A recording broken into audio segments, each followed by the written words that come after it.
And we are back. So, as you guys can see, it's a new turn now. India did not invade. So, just to let you guys know. If you don't believe me, then, well, screw you, I guess. Anyways, let's go ahead and restock all. I have plenty of money. We can afford to burn some. We shall now march on Delhi. Here we come. Alright, not so bad. We can probably double invade India and conquer India right away. So we're gonna send out our not so important units now. Excuse me. I'll probably take a drink of water right now. Early in the morning is not good for my voice. Send. Should we reserve Ino for next battle? Cause she's effective against the melee units. Yeah, I think we'll do that. We'll reserve all our good units that are effective against the hammer units. For the final battle against Ashoka. So, what we're gonna do is... What should we do? Lubu, Benkei, Yoshitsune, Lancelot, Shishiwangi, and... Kublai Khan? Maybe? Sure.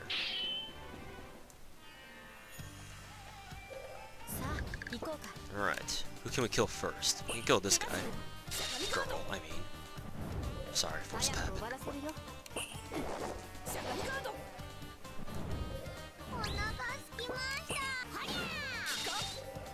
Ooh, barely.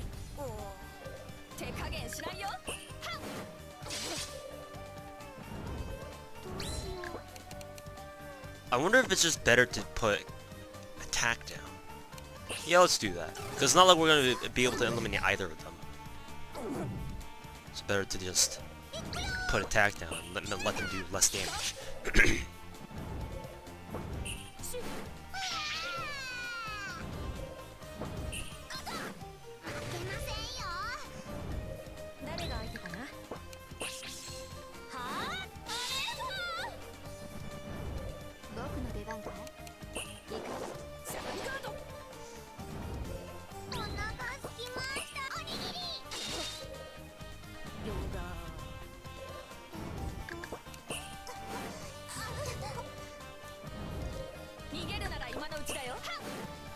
And with this, Delhi, I think, is captured. Cool. Under our control.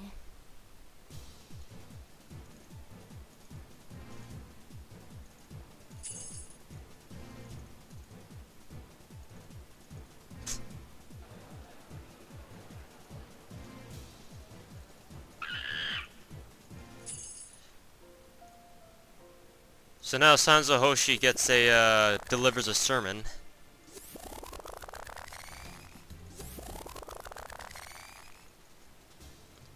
And she basically brainwashes everyone in Delhi. Actually, the bloodshot eyes are kind of scaring me. So yeah. The antics of Sanzo Hoshi.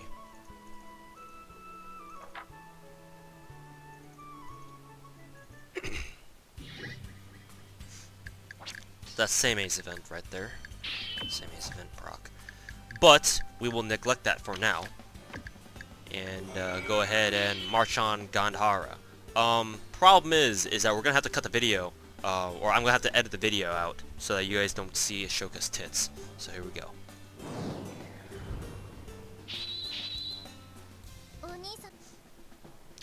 Okay, so I'm not exactly too sure how this battle will go.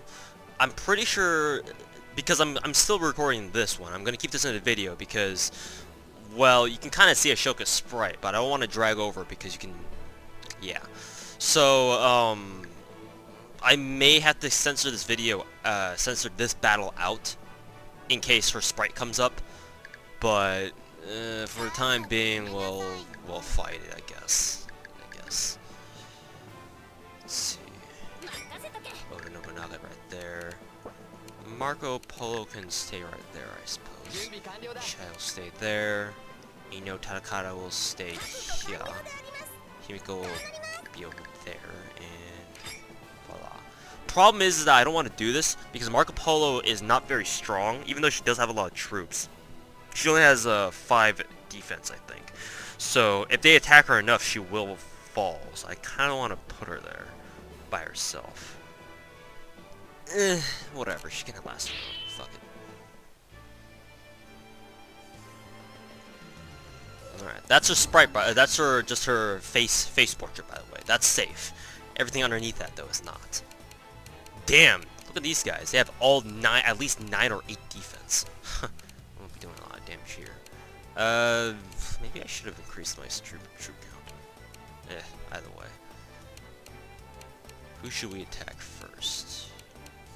They're really slow, thank God, but... Attack this guy, because he has least defense.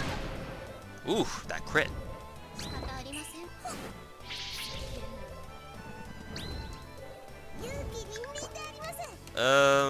Let's see here. She's about to go fastest, I think. She has 2 speed. But it's kind of a waste, because Eiyuu Senki is weak, strong against them. Huh. Don't really know who to attack here. Maybe... Fuck it. Why am I thinking so hard? Just gotta kill them.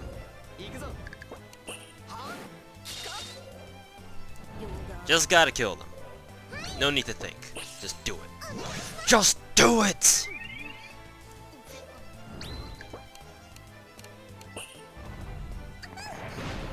Oof, that crit. Almost got her down to 1 shot at least.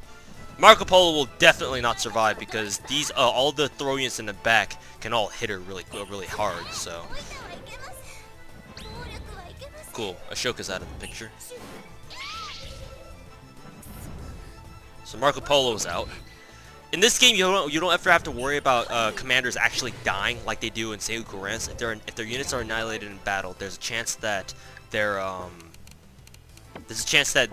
commanders will actually straight out die. In this game, that never happens, thankfully.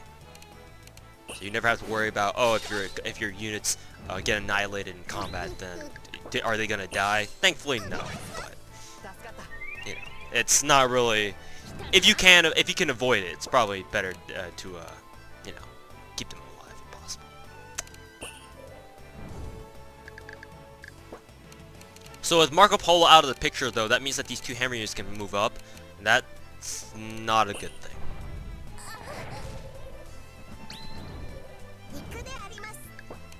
Meteor strike on this guy. Girl. Kaboom. Crit attribute bonus. Wonderful.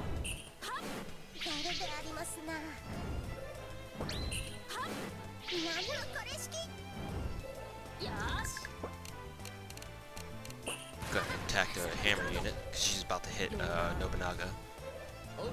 And we shall advance ourselves, because Chad can't reach. Healing on Eiyuu Senki. Oh, here I can't bombard them anymore, so we just got to resort to simple magic missiling.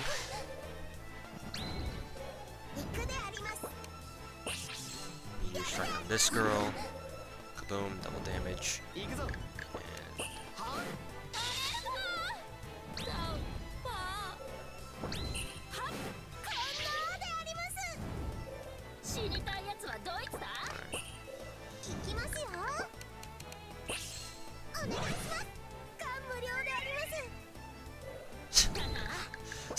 see how bad it is for a rifleman to move around because they can only attack 1 lane. So if all their targets are already dead, that means they have to spend the entire rest of the game trying to move around. Kind of sucks for them, honestly. Alright. So we didn't get a great victory there because we took too long, and plus we lost the entire unit, so we don't get a great victory. Now it's time to edit the video. Okay, we have now captured India. I suppose we can go ahead and look at our Ashoka unit now, which I don't know if I'm ever going to use her because as you can see her character portrait in the last battle because I didn't want to edit that out because it's a battle and it would seem kind of awkward. But if you just take a look at that, then you'll understand why I don't want to ever use Ashoka for this playthrough. I mean, I hope this video series doesn't get flagged just because of that, because it's not really my fault. It's just that's how she was portrayed. But then again, who the hell fucking does a YouTube walkthrough of games like these, right? But in any case, whether or not I'll actually use Ashoka is another thing entirely.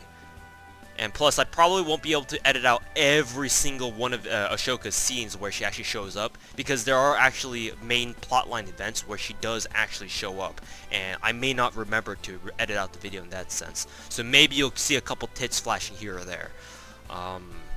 So I don't know. In any case, Ashoka herself is a really good unit though. 8 attack, 5 defense, and 6 speed. Her defense is kind of lacking, but she's a throw unit, so you'll always keep her in the back anyway, so she's probably not going to be targeted that well. So she can just keep dishing out damage as a throw unit. So I like Ashoka as a fighting unit anyway, but for the sake of this playthrough, probably not going to use her too often unless I absolutely must. Like if she's the only unit that I need to that I can deploy or use for a certain event or something like that, then of course she'll show up, I guess. But until then, anyways, did we save it? I don't think we did. So let's go ahead and save that real quick. And we've captured India. So after you capture India, now the game gives you a new kind of event.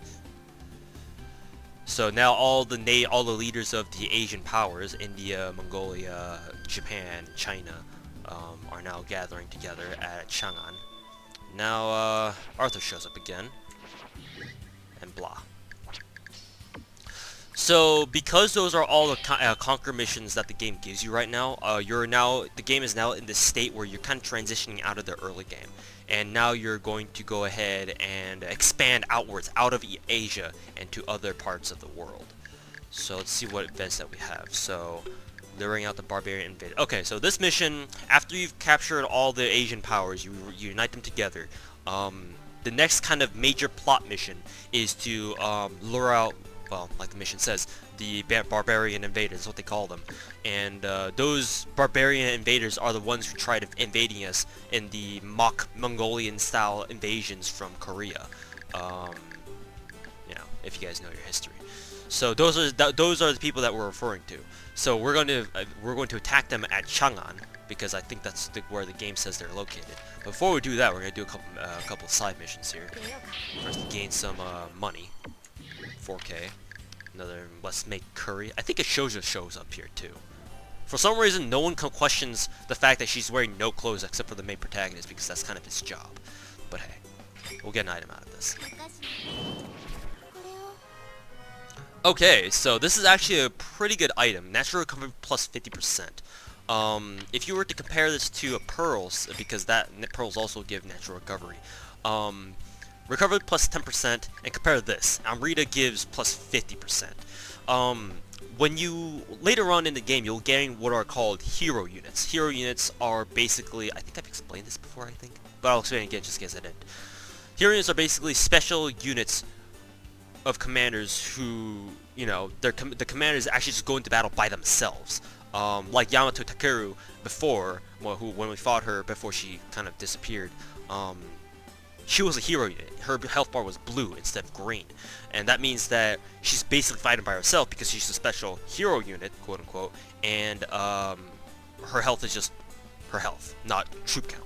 So for these kinds of items, like the recovery items, are very good for hero units, because the main disadvantage that they have is that you can't naturally kind of like regen their health with money. That's not how this game works, because it kind of wouldn't make sense to give someone their health back with using money. I don't know, but I didn't produce this game, by the way.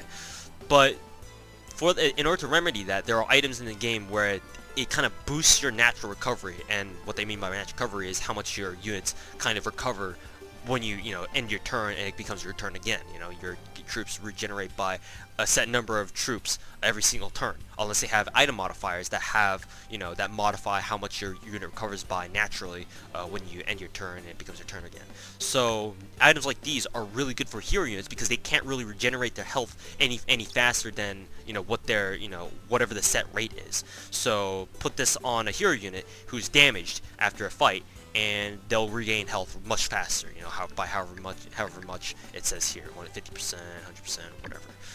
So for now, we'll actually put it on Marco Polo because we don't really have a reason to heal her right now because we're stingy bitches. So we're going to give her recovery plus 50, and as the turns go by, she's going to regenerate at a much faster rate without us having to spend money to replenish them, or replenish our troops. In which case, we also have a defense item, and we will put on maybe Ashoka? I don't know. Maybe Inu Tarakata? I kind of want to put it on Ashoka, but then again, we're not really going to use her all too much. I don't think. So, we'll put on Inu Tarakata. Okay, and we've done those. Enemy turn. So now because we don't really have any countries that we're at war against, it's just basically our turn instantly. And I think this is a good place to end the video. So, when we come back, we will do other side missions and continue the story. So, stick around.